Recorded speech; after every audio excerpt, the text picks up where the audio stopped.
You know, it's pretty easy to think that slavery is something from the history books, but the truth is, for millions of people, it is a brutal daily reality. Today, we're going to pull back the curtain on a hidden crisis inside the brick kilns of Pakistan. Right off the bat, let's start with this number, 3.1 million. According to the Global Slavery Index, that's how many men, women, and children are estimated to be trapped in modern slavery in Pakistan right now. Just try to wrap your head around that for a second. It's an almost unimaginable number of people. So, the big question is, how does this even happen? How can something as simple as a small loan, maybe to pay for a doctor, turn into a life sentence of forced labor? Not just for you, but for your kids and their kids.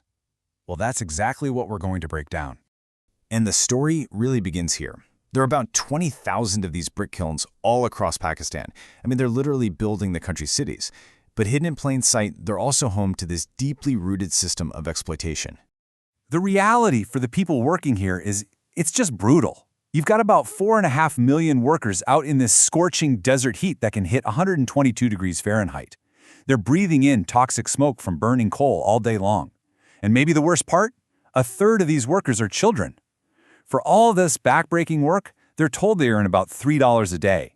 But here's the catch, they only ever see about half of it. The rest just disappears, supposedly to pay down a debt. Look, numbers are one thing, but to really get it, you have to look past the huge statistics and zoom in on a single family. Because behind every one of those millions is a human being, a real story. This is Dileep's family. And get this, 23 years ago, his dad needed money for a hospital bill. He did what anyone would do. He got a loan from the owner of a brick kiln. He's been working to pay it off ever since. Now his whole family is trapped right there with him.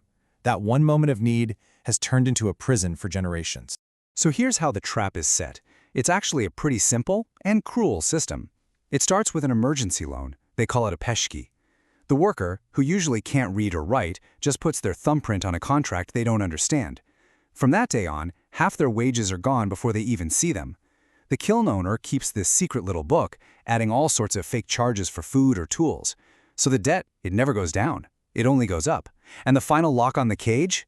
When you die, your kids inherit your debt. This quote from one of the workers just says it all, doesn't it? Once you ask for a loan, you become a debtor forever.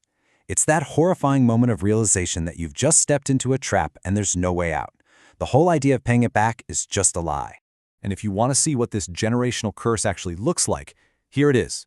This is Vasanti. She's Dileep's grandmother. She's 70 years old. She actually came to the kiln about 12 years ago, thinking she could help the family work their way out of debt. But instead, the system just swallowed her up too. Okay, just look at this contrast for a second. It's insane. Dileep's whole family brings home maybe $1.50 a day total. The owner, selling the bricks they make, can earn the family's entire supposed debt, about $560, in a single week. The family has no proof, no records, only the owner's secret book. They live in a tiny mud hut while their labor is literally used to build mansions. And of course, the ones who pay the highest price are the children. A kid like Dileep is literally born into this. He doesn't just inherit money, debt, he inherits a life of slavery. His childhood isn't spent in a classroom, it's spent mixing clay, trying to meet a daily quota of making 1,500 bricks. I know, it sounds completely and utterly hopeless. But even in a situation this dark, there are people fighting back, bringing hope. And that brings us to the incredible work of an organization called the Bridge Ministry. So what is the Bridge Ministry? Well, their mission is laser-focused and incredibly powerful. They go right to these kilns and rescue families from this slavery. And crucially, their work doesn't stop the moment a family is free.